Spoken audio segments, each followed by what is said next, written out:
everyone, welcome to Big Picture. I'm Vishal Dahiya, and today we're going to talk about RBI's monetary policy. Now, the Monetary Policy Committee held its meeting on Friday and came up with the decision that the interest rates have been kept unchanged. Also, the RBI has expressed hope that the monsoon being very positive will be really putting tailwind in the economic revival as well. There are several other aspects of this monetary policy also, and given the fact that we are battling the pandemic right now, it becomes really important to understand what exactly the central bank's policy is going further from here onwards, and what kind of roadmap does it project for the economy. For more on this, we're joined by two distinguished experts. Let me first introduce them to you, beginning with Mr. A.K. Bhattacharya. He is the Editorial Director of Business Standard. We also have with us Professor Aman Agarwal, Director of Indian Institute of Finance.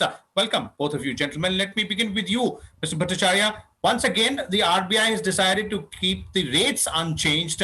Obviously, we would like to understand the rationale behind that. But apart from that, the key highlights of this Monetary Policy Committee's meeting and its decisions here. Well, clearly, the Reserve Bank of India's Monetary Policy Committee has batted for growth, in a sense that even though it acknowledges that the retail inflation for the full financial year will be around 5.1%, and actually in the first quarter it will be a little more than 5%, and then maybe in the second quarter it will go up again, and the third and the fourth quarter it will stabilize it a bit. But for the full year, it will be 5.1%.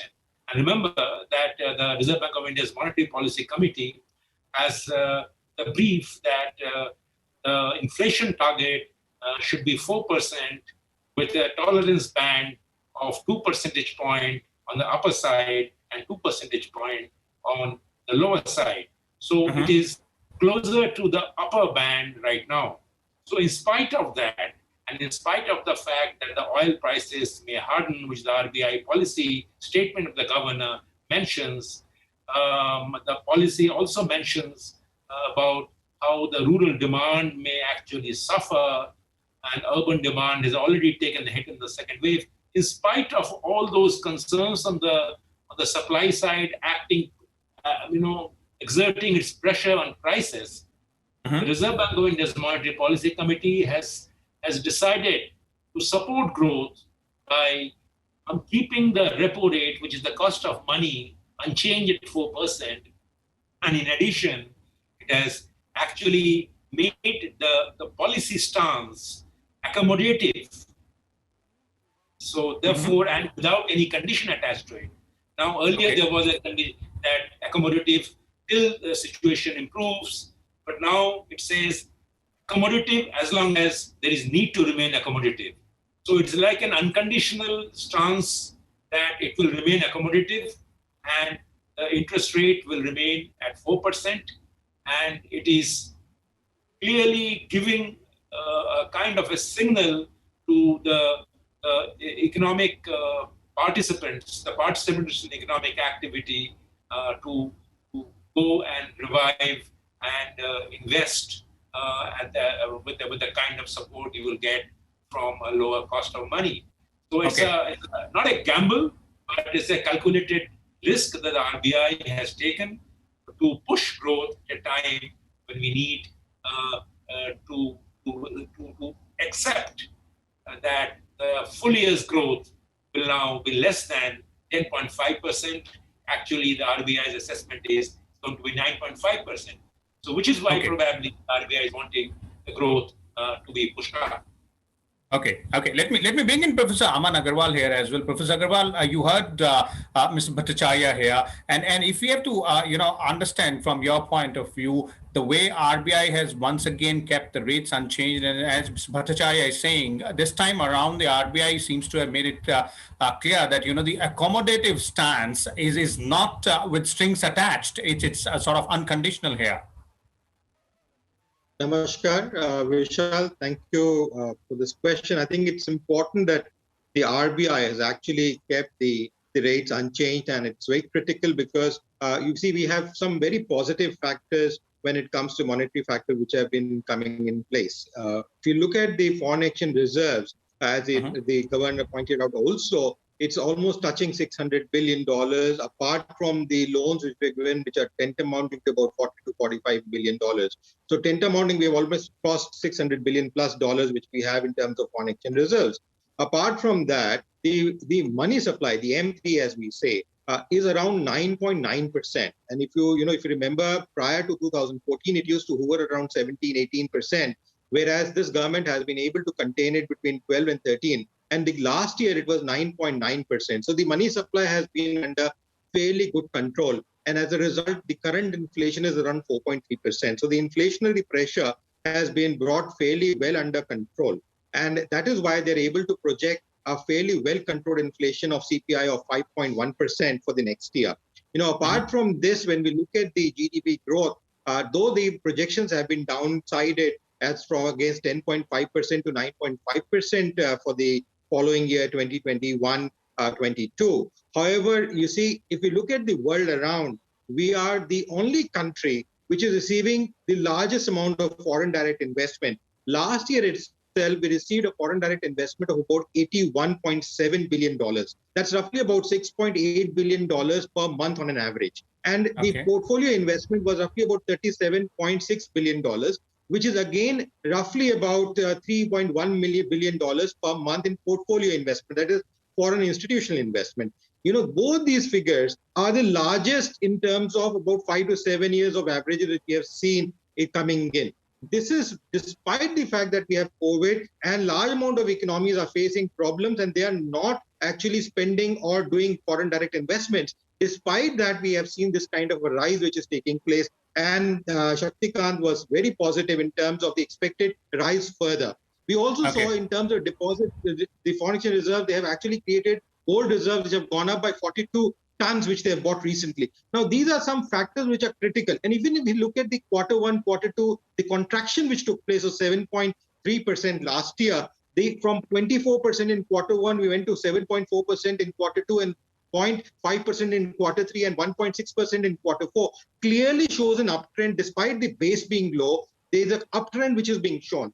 The factors that there is growth. For the first time again, we saw banks and financial institutions, large number of them, giving out profitabilities and their NPAs fairly under control despite COVID being there, despite lockdowns being there, despite that currency transactions are low and others are low. Despite that, all these factors, we saw those positivities. Large number of companies, institutions which had been making losses in the last decades have actually shown profitability going up. So these are some positive signs. There have been some negatives as well, but these are some positive signs. And given these positive signs, it is important that the RBI actually maintains status quo and does not change the level so that there could be more liquidity which can go in, because we need jobs, we need employment to take place, we need the MSME sector to re-kick in. We need large number of companies which have stalled at the count of lockdowns and labor movements to re-kickstart themselves. And that's where they introduced and he reiterated this 50,000 crores facility, which he announced in April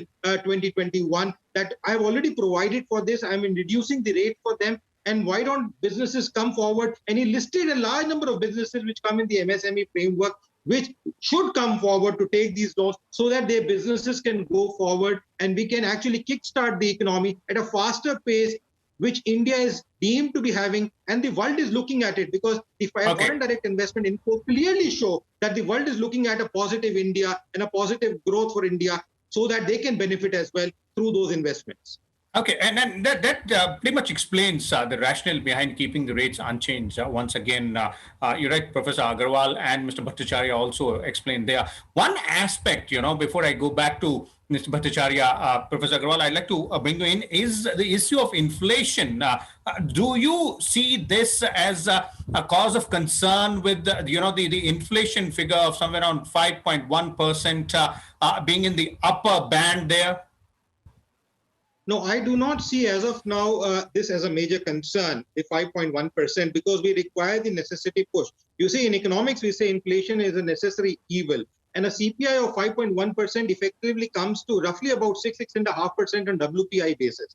And in India, we have been existing on WPI for a long time. Now, the wholesale price index of 6.5% is good enough for a developing economy like India, and especially in troubled times. So, we have at times in the past gone to about 7, 8, 9% as well. So this is fairly under control. And given the lockdown, the pressures because of lockdown and stalling of various supply chain structures which have happened in the past, there is a downward push instead of an upward push. So this 5.1% is not a worry. Certainly the oil pressure is certainly a small concern, but the government has it under control because they had actually raised large amount of taxes, and almost about 70% of the oil composition is nothing else but taxes. So the government has a leeway there. As they raised these taxes in the past, even last year they raised these taxes, could actually be reduced further, and that difficulty of an offshoot of that oil import which is there, which could cause inflationary pressure, could be eased off immediately. And apart from that, the oil pool account, which we suggested way back in 1989, the ND Tiwari created,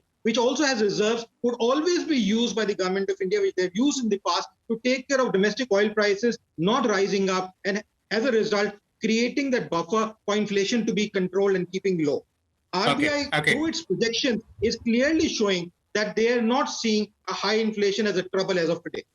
Okay, Mr. Bhattacharya, would you agree with Professor Agarwal there that as far as the issue of inflation is concerned, that can pretty much be dealt with by reducing the taxes on the oil products out there? That is something which the government has a leverage with itself.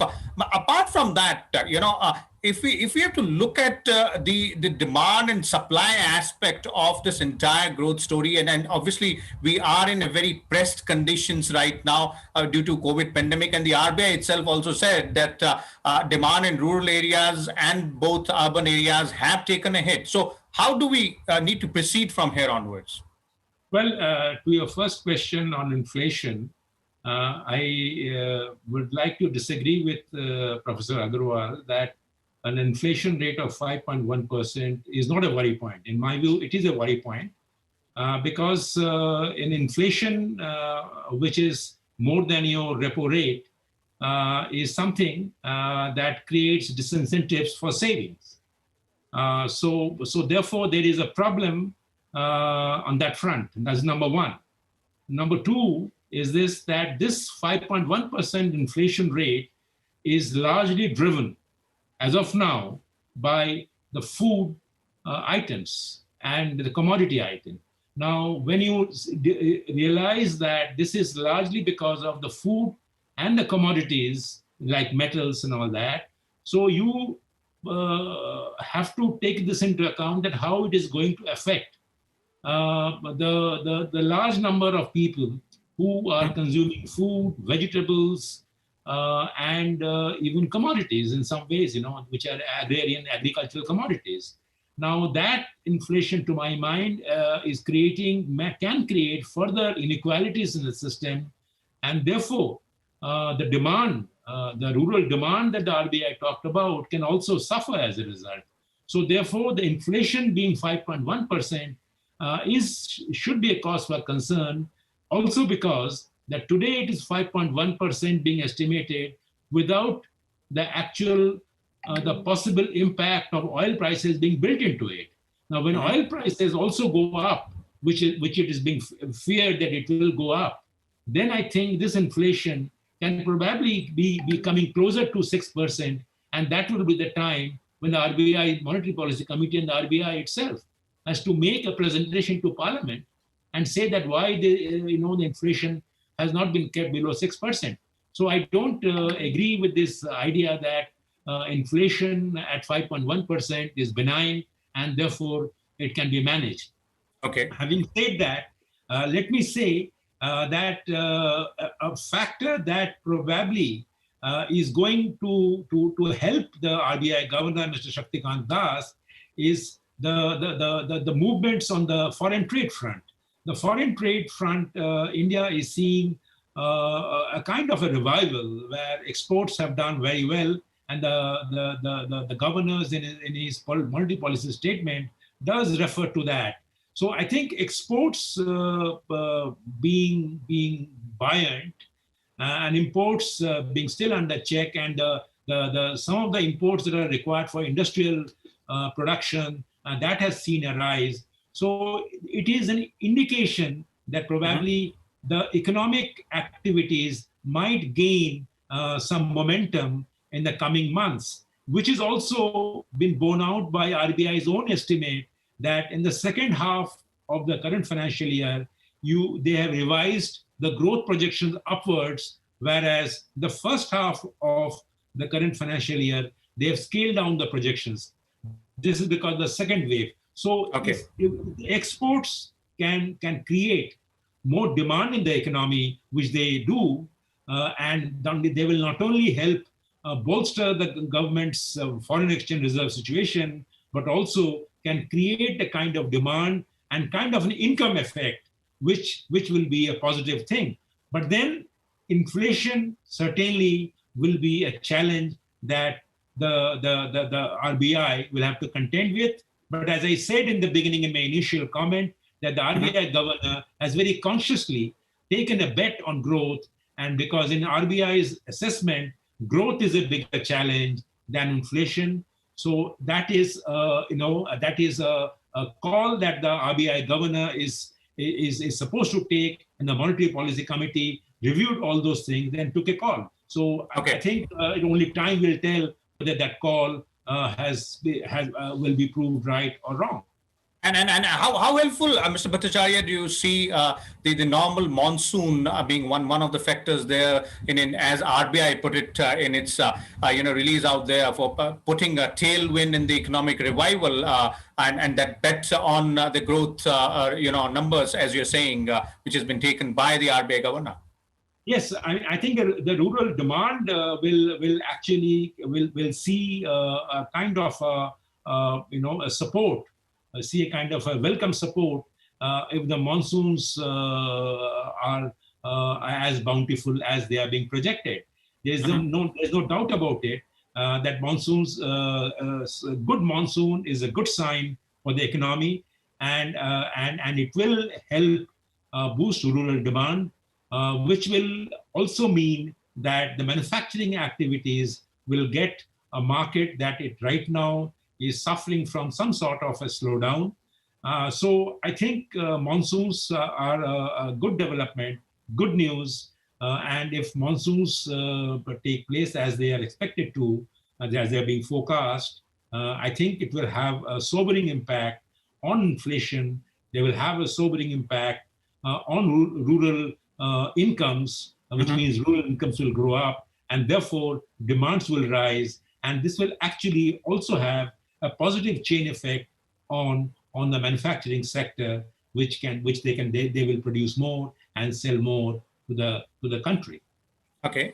Professor Agarwal, would you agree on that part? And obviously we've seen it in the past as well, that good monsoon is always good for the economy. But this time around, it is the need of the hour, given the fact that it will spur the, rural demand and by consequence, the manufacturing sector as well, something which is pretty much required at this point in time. No, I agree. Fortunately, by the grace of God, I think even last year, we saw that the agriculture did perform very well as a component of GDP contribution. And this year also, we expected to see this. Certainly, what Ashok said is correct about inflation, but it's important to understand that in today's time, no one is looking at savings. One are looking at survival and going forward. So the savings or creating savings is not something which people or institutions are looking at. They're actually looking at spending, and that's what government is also looking at in terms of wanting to create growth and demand.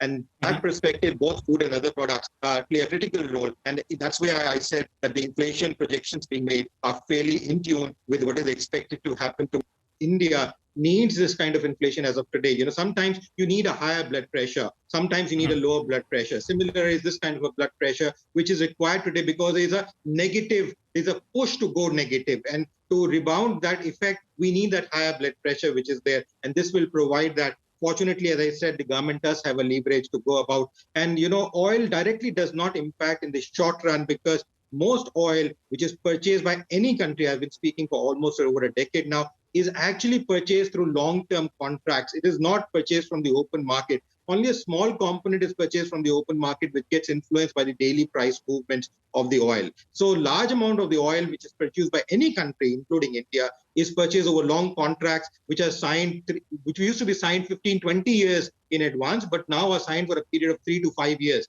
So even currently, most of our contracts are ranging between $55 a barrel to $65 a barrel. So as a result, even if the oil price goes to 70, 71, and given the fact that the oil consumption is low because of lockdowns and less activity, so we do not see that excess requirement which is required on a day-to-day basis to be purchased from the open market. So from that perspective, I do not see the international oil prices immediately impacting, but certainly the trade factors are going to play a critical role. Although exports in India have been always elastic in nature, they're depending on the global requirements and needs. But one thing which is very important, and we have seen this happen in the last 1.5 months, is a call because of vaccination, because of the problem we face, and because of the second wave. The call which the government of India and Prime Minister Modi made has been very well responded.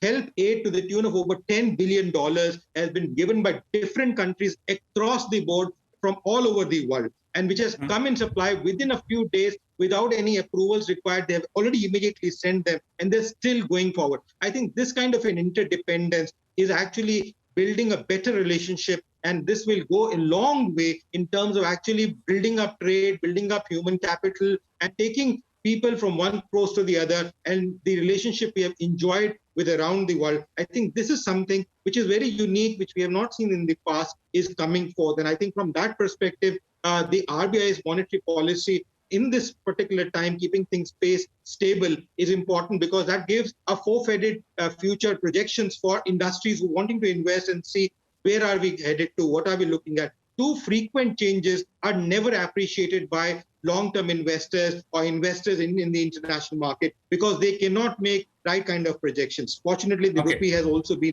stable, although has seen some appreciation, which also is a positive sign from my perspective. And that's where we saw the balance of trade also benefiting.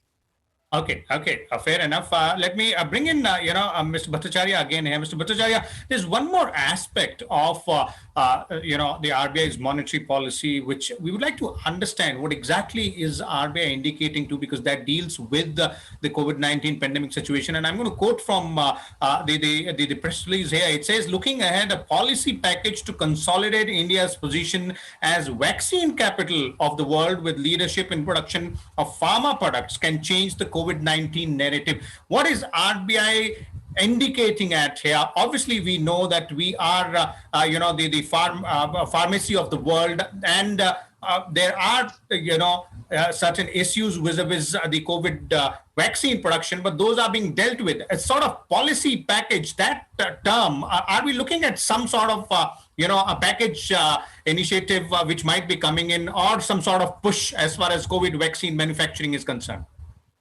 I think you are right. I think what the RBI governor is hinting at is that as a central banker, the central bank, he has now done his bit. 2 of his last policies, and even in April, his first policy, and then in May, he came out with his loan restructuring package, the GSAP, and all those other measures, the 50,000 crore of the MSME package.